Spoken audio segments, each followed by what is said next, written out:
한국창의예고 첫 졸업생들이 교장의 사퇴를 촉구하고 나섰습니다. 무리한 학과 개편 때문에 피해를 입었다는 게 이유입니다. 신안 임자도 인근 해상에서 전복된 청보 인양 작업이 모두 마무리됐습니다. 앞으로 남겨진 과제는 무엇인지 살펴봤습니다. 광주와 전남에서 가뭄 상황이 역대 두 번째로 심각하다는 분석이 나왔습니다. 지난 1995년 이후 두 번째로 누적 강수량이 적었습니다. 튀르키예와 시리아 일대에서 발생한 지진 때문에 수많은 사상자가 나왔습니다. 전라남도는 깊은 애도를 표하면서 복구비로 10만 달러를 지원하기로 했습니다.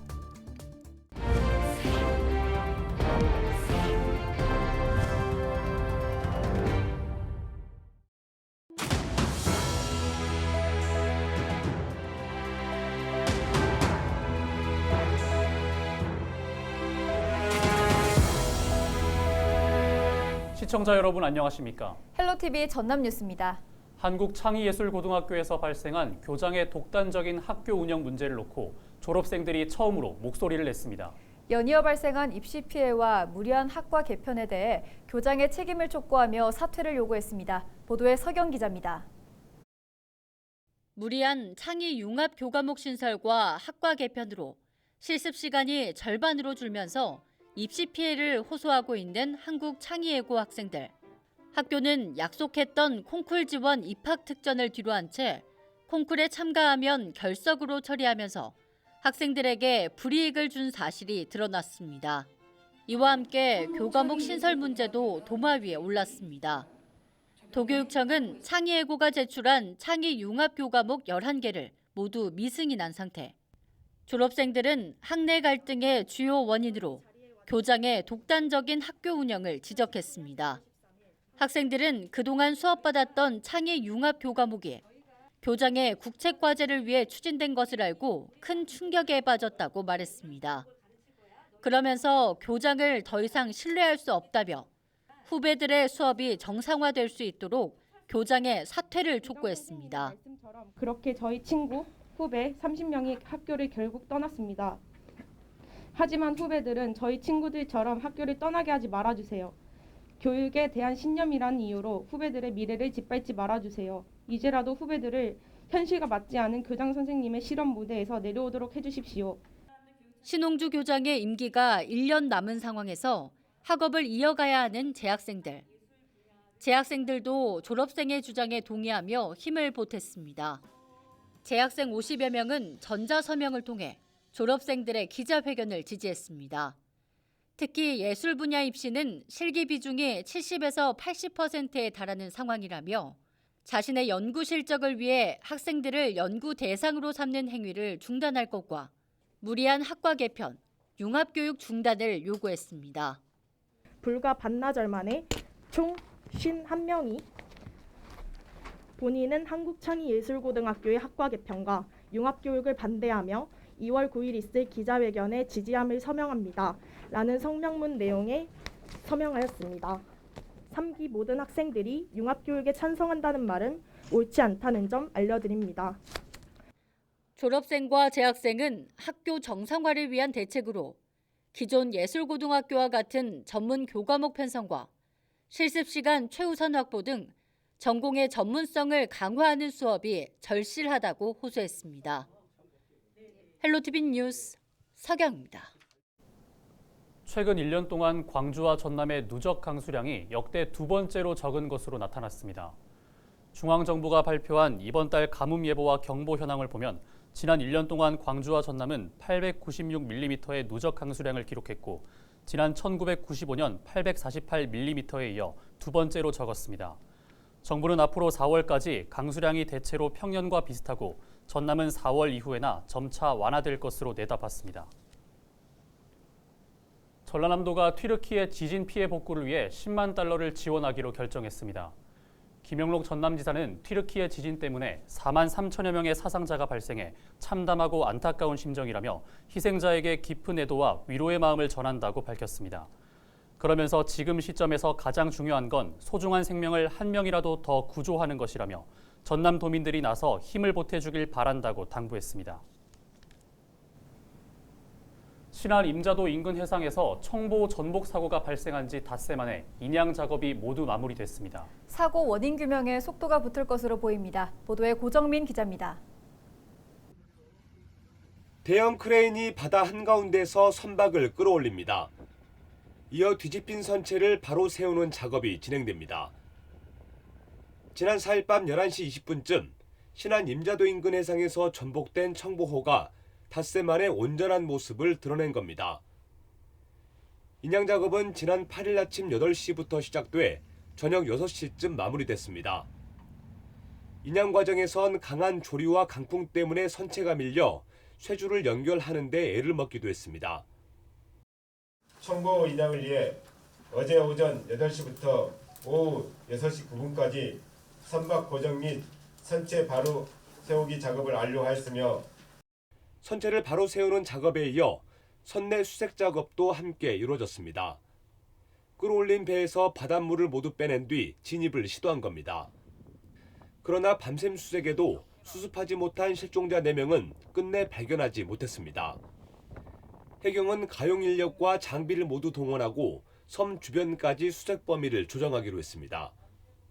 오늘 오후부터 기상 악화가 예상됨에 따라 현재 집중 수색 구역은 중대형 함정 위주로 소형 함정과 민간어선은 연안 및 도서 위주로 수색 범위를 조정하여 인양을 마친 청보호는 목포에 있는 조선소에 도착해 조만간 정밀 감식이 진행될 예정입니다. 수습당국은 선내 수색 과정에서 장비 6점을 수거하고 사고 원인 규명에 착수했습니다. 헬로티비 뉴스 고정민입니다. 청보호 전복 사고와 관련해서 좀 더 자세한 이야기 나눠보겠습니다. 취재기자 연결합니다. 고정민 기자, 일단 청보호 인양 작업이 사실상 마무리된 것 같은데 선체 상태는 어떤가요? 네, 그동안 바닷속에 잠겨 있었던 청보호가 원래 상태로 세워졌습니다. 이 청보라고 쓰여진 배 이름이 선명하게 드러났는데요. 통발이나 각종 어구를 보관했던 선미 쪽의 구조물은 훼손된 흔적이 있었고요. 다만 전복된 선박이라고 보기엔 외관이 꽤 온전한 상태였습니다. 이 구조대가 육안으로 확인했을 때 선내 수색 과정에서 선체 일부를 잘라낸 것 말고는 이 구멍이나 파손의 흔적을 찾진 못했습니다. 앞서 구조된 선원들은 갑자기 기관실 내부에 바닷물이 들어찬 뒤에 선체가 순식간에 뒤집혔다고 증언했었는데요. 그렇다면 파공에 의한 누수가 아닐 가능성이 높고요. 배수 펌프 쪽이나 과적에 의한 전복 가능성을 추정해 볼 수 있습니다. 네, 그렇다면 지금부터는 사고 원인을 찾는 절차가 시작될 것 같은데요. 어떤 근거를 가지고 사고 원인을 규명하겠다는 건가요? 네, 해경은 청보호를 인양한 뒤에 선체 안에서 6점의 장비를 확보했습니다. 우선 CCTV 3점하고요. 선박의 위치 정보를 알 수 있는 AIS와 GPS 그리고 기관 엔진 모니터가 있는데요. 이게 모두 국가수에 분석을 의뢰할 예정이고요. 선체 외부에 파공이 없기 때문에 앞서 말씀드렸던 것처럼 현재로선 기관실 배수펌프 누수나 과적의 가능성이 높은 상황인데요. 이 선원들의 증언대로 기관실에 급격하게 물이 차오른 것인지 평소보다 어구를 더 적재한 탓에 과적 때문에 배가 균형을 잃고 전복된 것인지는 이 분석 결과가 나와봐야 알 수 있을 것 같습니다. 해양경찰은 기관실에 설치됐던 CCTV 화면이 복원이 되면 이번 사고의 원인을 밝힐 수 있을 것으로 보고 있습니다. 네, 그렇군요. 배가 인양되면 선체 안에서 실종자를 찾을 것으로 기대했는데 안타깝게도 찾지 못한 것으로 보입니다. 수색 상황은 어떻습니까? 네, 구조대가 선박을 뒤집어서 물을 빼낸 뒤에도 내부를 수색했는데 아쉽게도 큰 성과는 없었습니다. 그래서 큰 선박들은 집중 수색 구역을 위주로 민간 어선이나 작은 배는 섬 주변 해안가나 연안을 중심으로 수색 범위를 조정했습니다. 수습당국은 가용할 수 있는 모든 장비와 인력을 동원해서 남은 실종자 수색에 나서겠다는 계획이고요. 앞서 선체 안에서 발견한 선원 5명에 대한 장례 절차와 심리 상담도 함께 지원할 계획입니다. 네, 여기까지 듣겠습니다. 지금까지 고정민 기자 연결해서 청보 관련 소식 살펴봤습니다.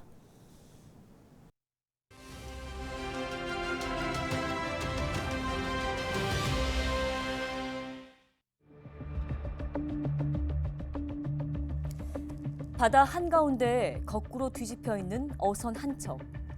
지난 3일 늦은 밤 사이 바다에서 또다시 참담한 소식이 전해졌습니다. 생업에 나섰던 어선 청보호가 전복돼 어민 12명 가운데 3명을 제외하고는 온전히 돌아오지 못했기 때문입니다. 선박 사고는 발생하게 되면 대부분 대형 인명피해로 이어집니다. 최근 6년 새 바다에서는 15,600건이 넘는 선박 사고로 2,800여 명이 숨지거나 실종됐고 다쳤습니다. 어선 사고도 최근 6년 동안 한 해 평균 600여 건이 발생했는데 해마다 증가세를 보이고 있다는 게 문제입니다. 이렇듯 선박 사고는 꾸준히 발생을 하고 있지만 사고 예방과 관련된 정부의 예산 오히려 줄어들었습니다. 지난해 배정된 예산은 지난 2017년보다 106억 원이 줄어들면서 693억 원이 반영됐습니다. 씁쓸함이 남는 상황인데요.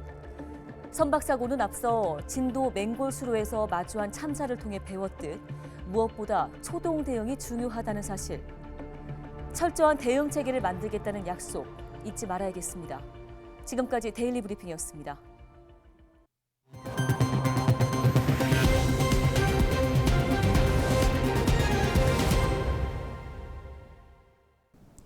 (8일) 오후 4시 50분쯤 장훈군 유치면의 한 야산에서 불이 나 산림당국이 긴급 진화 작업에 나섰습니다.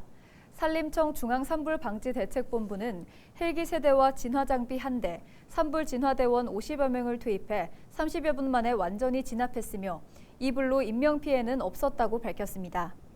산림당국은 정확한 피해 면적과 화재 원인을 조사하고 있습니다. 목포시가 2023년 새해를 맞아 소통 행보에 나섭니다. 목포시는 오는 10일 부주와 부흥동을 시작으로 다음 달 8일까지 매일 2개 동을 순회하며 시민과의 대화를 갖기로 했습니다.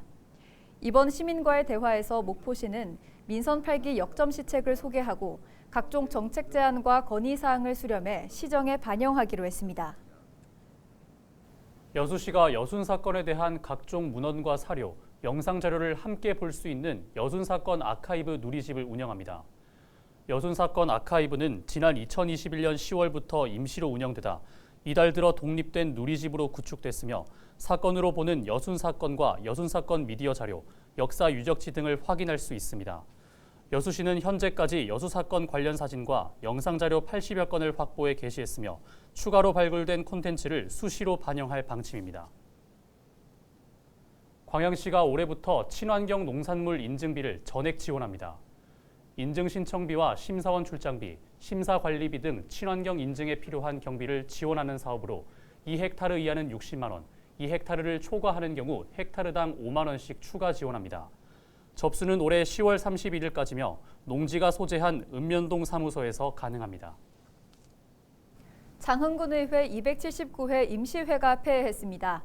장흥군의회는 이번 임시회에서 감사자문위원회 운영 조례안을 포함해 불용의약품 또는 폐의약품 관리에 관한 조례안 등을 제정하고 11개 안건을 의결했다고 밝혔습니다. 이번 임시회는 지난달 31일부터 이달 8일까지 9일 동안 진행했습니다. 목포시가 한국은행 총재와 만나 지역경제 발전과 실효성 있는 정책 지원 방안을 논의했습니다. 박형률 목포시장은 지난 7일 이창용 한국은행 총재와 만난 자리에서 4차 산업 관련 기업을 유치하기 위한 청년 스마트 산업단지 조성의 필요성을 강조했습니다.